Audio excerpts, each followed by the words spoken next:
on a cold November night in 1997, a 14-year-old girl left her home and never returned. Her name was Reena Virk.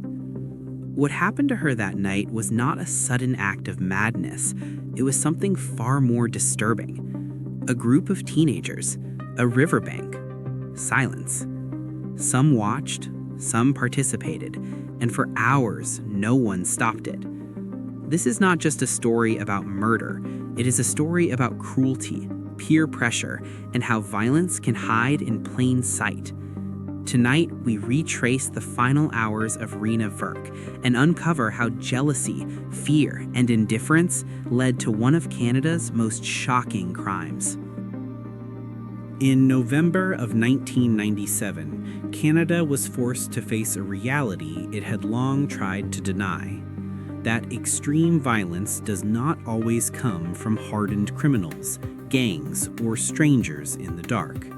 Sometimes it comes from children, acting together, protected by silence. This is the story of Reena Virk. She was 14 years old. A city that looked safe. Victoria, British Columbia, was often described as one of the safest cities in Canada. Tree-lined streets, quiet neighborhoods, schools where parents believed their children were protected. But safety is not always measured by crime statistics. Sometimes it is measured by what goes unnoticed. In the mid-1990s, bullying was often dismissed as kids being kids. Harassment was rarely treated as a warning sign, and social cruelty, especially among teenagers, was normalized. Reena Virk grew up inside that blind spot. Who Reena Virk was. Reena Virk was born in 1983 to immigrant parents. Her family struggled financially and emotionally. Home was not always stable, and Reena often felt like she didn't belong anywhere. Not at school, not at home, not among her peers. She was small for her age, socially awkward, eager to be liked. Teachers described her as quiet. Classmates described her as different. That difference became a target. Isolation begins early. By middle school, Reena was already being bullied. She was mocked for her appearance, her clothing, her background. Rumors followed her from classroom to classroom. What made Reena especially vulnerable was not just cruelty, it was hope. She still believed that if she tried hard enough, someone would accept her. That hope kept her close to people who harmed her. The group dynamic. Unlike many crimes, this story does not begin with one aggressor. It begins with a group, a loose circle of teenagers who socialized together near Shoreline Middle School. Some were friends, some were rivals, some simply wanted to belong. In groups like this, responsibility becomes diluted, cruelty becomes entertainment, and violence becomes easier when everyone shares it. Reena was on the outside, but close enough to be used. Bullying in plain sight. Witnesses later described verbal abuse, humiliation, and intimidation happening openly. Hallways, schoolyards, after-school hangouts. Adults saw pieces of it. No one saw the whole picture. And no one stopped it. The night everything changed. On November 14, 1997, Reena was invited to meet a group of teens near the Craigflower Bridge. She went because she wanted connection. She went because she hoped, once again, that things would be different. They were not.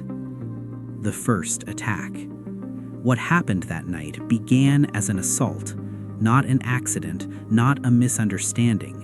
Reena was surrounded. She was hit, kicked, and beaten. Multiple people were present. Some participated, some watched, some later claimed they were afraid to intervene. This moment matters because Reena was still alive afterward. She could have survived.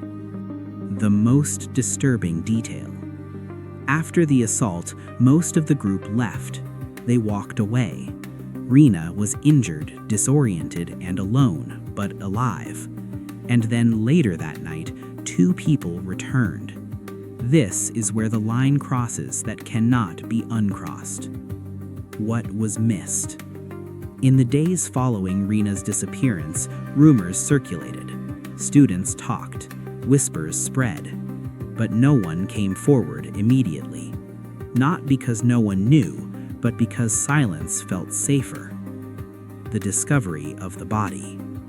8 days later, Reena Virk's body was discovered beneath the Craigflower Bridge.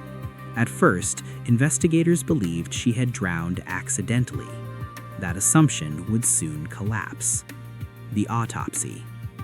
The autopsy revealed blunt force injuries inconsistent with an accident. Evidence showed she had been assaulted before entering the water. This was not a drowning. This was homicide. The investigation began. Police began questioning teenagers in the area. Stories conflicted, details changed. What emerged was not one version of events, but many partial truths. Each person knew something. No one told everything. A case built on silence. This investigation would reveal something deeply unsettling. How many people witnessed violence and chose not to stop it? Not because they were all cruel, but because fear, peer pressure, and indifference are powerful forces, especially among adolescents. This was not a crime hidden in darkness. It unfolded in public, among peers, in a community that believed it was safe. And the most dangerous weapon that night was not a fist, not a foot, not even the final act of violence. It was silence. When police first began questioning teenagers in Victoria, British Columbia, they were met with confusion, half-truths, and silence. No one seemed to know exactly what had happened, and yet almost everyone knew something.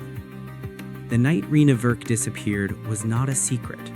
It was discussed in hallways, whispered about at school, mentioned casually among peers. What was missing was accountability. What really happened after the first attack? After the initial group assault near the Craigflower Bridge, Reena was left injured but alive. Witnesses would later confirm she was conscious, able to move, and attempting to recover. At this point, the violence could have ended. People could have called for help. Someone could have stayed. Someone could have spoken up. Instead, most of the group walked away. They went home. They slept. They assumed, or chose to believe, that what they had done was enough and that someone else would take responsibility. No one did. The return to the bridge. Later that night, 2 individuals returned to the scene, Kelly Ellard and Warren Glowatsky. This return was not spontaneous. It was not accidental. According to court testimony, the decision to go back was deliberate. Reena was still there. The final assault. What happened next would become one of the most disturbing aspects of the case. Reena was attacked again. This time, there were no witnesses, no crowd, no shared responsibility, only intent. The assault was brutal. Reena was struck repeatedly.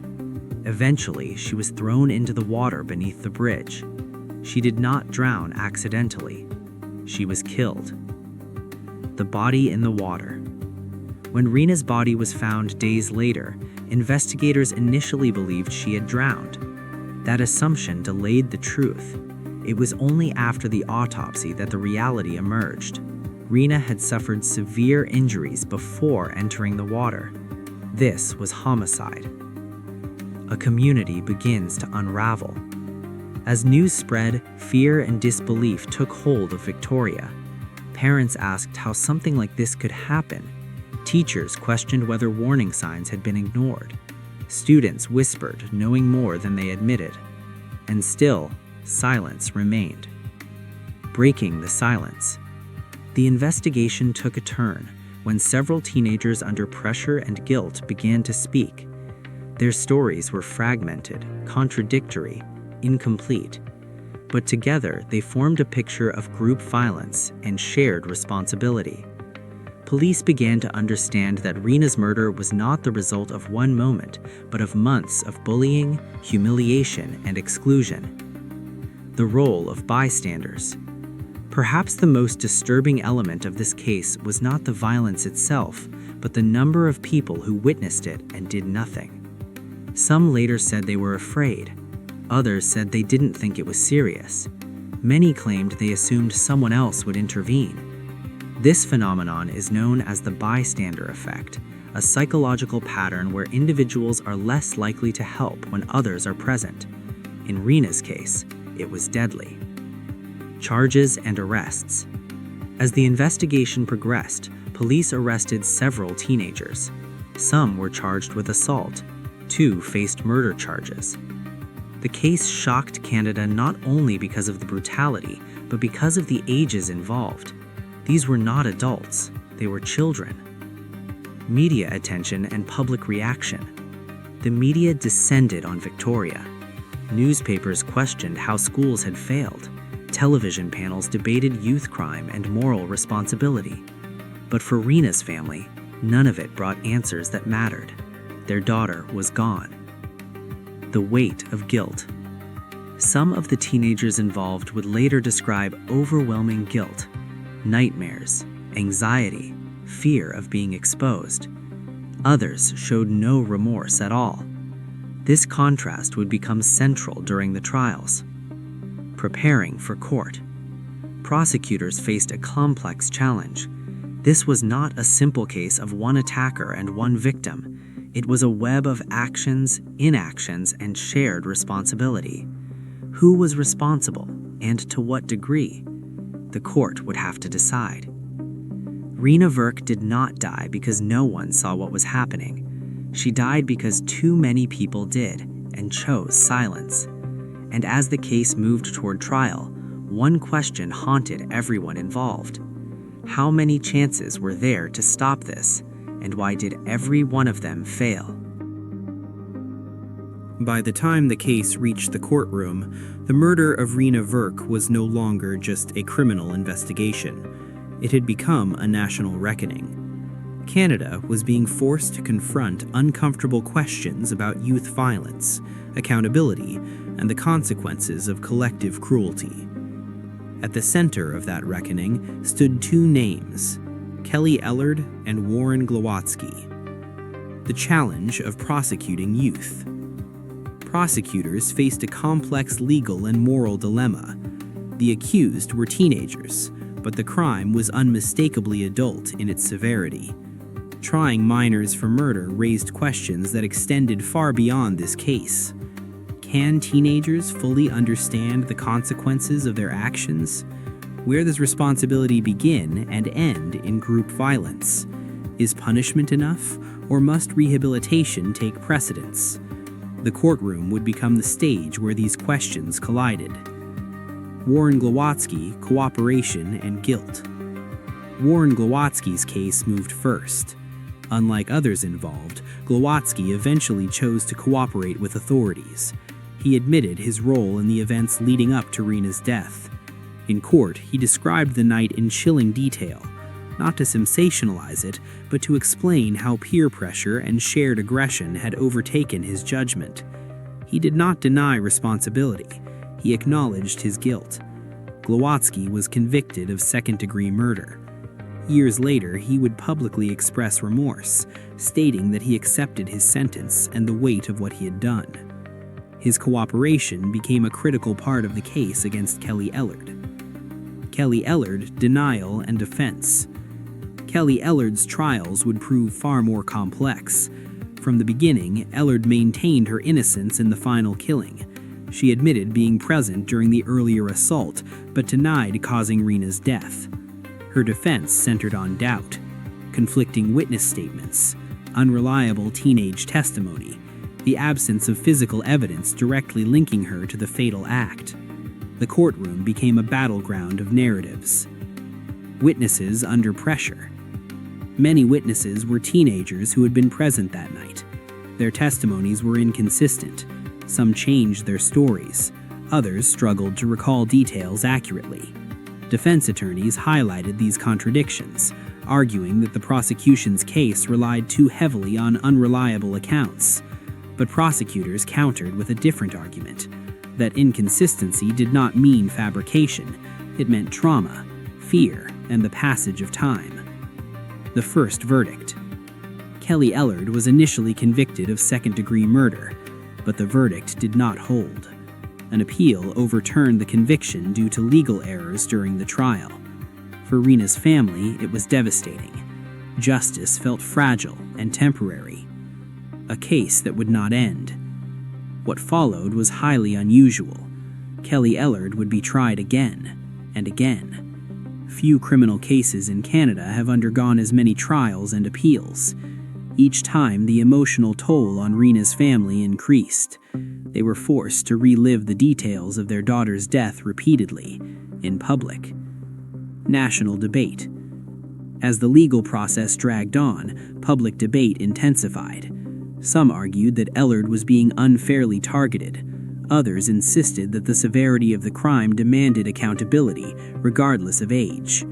Media coverage polarized opinion. But for those closest to the case, the focus remained on one fact: Reena Virk was dead. The final conviction. After multiple trials, Kelly Ellard was ultimately convicted of second-degree murder. The verdict brought a sense of legal closure, but not peace. Youth justice and its limits. Sentencing raised further controversy. Canada's youth justice system emphasizes rehabilitation over punishment, even in cases involving severe violence. This philosophy divided public opinion. Could someone responsible for such brutality ever truly be rehabilitated? Or did public safety demand harsher consequences? There were no easy answers. Impact on Reena's family. Throughout the trials, Reena's parents remained visible, dignified, and outspoken. They spoke not in anger, but in grief. They emphasized that their daughter had been failed long before the night she died. Failed by peers, failed by institutions, failed by silence. A broader understanding emerges. By the end of the trials, one truth became unavoidable. This case was not just about two individuals. It was about a system that allowed bullying to escalate unchecked, a culture that minimized teenage cruelty, and a collective failure to intervene when intervention could have saved a life. The courtroom delivered verdicts. The law imposed sentences. But justice, in its fullest sense, remained incomplete, because while the trials identified who was responsible, they could not answer the question that lingered in the background of every proceeding. How many people could have stopped and chose not to? By the time the final verdicts were delivered, more than a decade had passed since the night Reena Virk was killed. For the legal system, the case had reached its conclusion. For Reena's family, it never truly would. Justice, when delayed, does not feel like justice at all. It feels like survival. Both Kelly Ellard and Warren Glowatsky were convicted of second-degree murder. Under Canadian law, this carried severe consequences, but also reflected the country's emphasis on rehabilitation, even in the most serious crimes. Warren Glowatsky, who had cooperated with authorities and expressed remorse, became eligible for parole earlier. Kelly Ellard's path through the system was longer and more contested. Each parole hearing reopened wounds. For Reena's parents, every review felt like a reminder that their daughter would never have the chance to grow older, while those responsible might. Parole and public reaction. When parole became a possibility, public reaction was intense. Some believed rehabilitation was possible, even necessary. Others felt that releasing anyone involved in such a crime diminished the value of Reena's life. The debate was emotional, polarized, and unresolved. It raised a difficult question society still struggles with. Can someone who commits an irreversible act as a teenager truly change? And if so, what does justice require? Life after prison. Over time, those convicted would re-enter public conversation through parole hearings, statements, and media coverage. Some expressed remorse, some remained silent, but none could undo what had been done. Reena Virk remained 14 years old forever. The impact on Canada. Reena's murder did something rare and painful. It forced a national conversation. Canada began re-examining anti-bullying policies, bystander responsibility, how schools respond to persistent harassment, how early warning signs are identified or ignored. Her case became part of training materials for educators, social workers, and law enforcement, not as a sensational story, but as a warning. Bullying reframed. Before Reena Virk, bullying was often dismissed as a rite of passage, something unpleasant but temporary. After her death, that perception changed. Experts began speaking openly about how sustained social cruelty can escalate into violence, how group dynamics can erase individual responsibility, how silence can become participation. Reena's case demonstrated that bullying is not harmless, it can be lethal. The bystander effect revisited. Perhaps the most haunting element of this story is not who struck the final blow, but how many chances there were to intervene. Multiple people saw Reena being targeted. Multiple people witnessed the assault. Multiple people later admitted they were afraid to speak. Each moment of silence compounded the next. The lesson is uncomfortable but unavoidable. Violence often survives not because of strength, but because of hesitation. Reena Virk's parents. Throughout everything, Reena's parents continued to speak publicly. They did not seek revenge, they sought accountability. They spoke about systems that fail vulnerable children, about the cost of ignoring early signs of cruelty, about the importance of teaching empathy, not just rules. Their advocacy ensured that Reena was remembered not only as a victim, but as a catalyst for change. Why this case still matters. Decades later, the murder of Reena Virk remains deeply relevant. Bullying has not disappeared. Group violence has not vanished.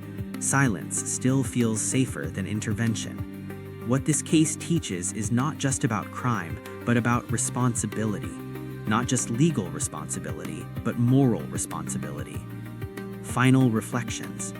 Reena Virk did not die because no one knew what was happening. She died because too many people believed it wasn't their place to stop it. Her story forces us to confront an uncomfortable truth, that cruelty grows when it is normalized, that violence escalates when it is ignored, and that silence in the face of harm is never neutral. Reena Virk was 14 years old. She wanted what most teenagers want: acceptance, safety, and a place to belong. She was seen, she was targeted, and in the moments when it mattered most, she was left alone. Her story endures not because of how she died, but because of what her life and death continue to teach us: about courage, about responsibility, and about the cost of doing nothing.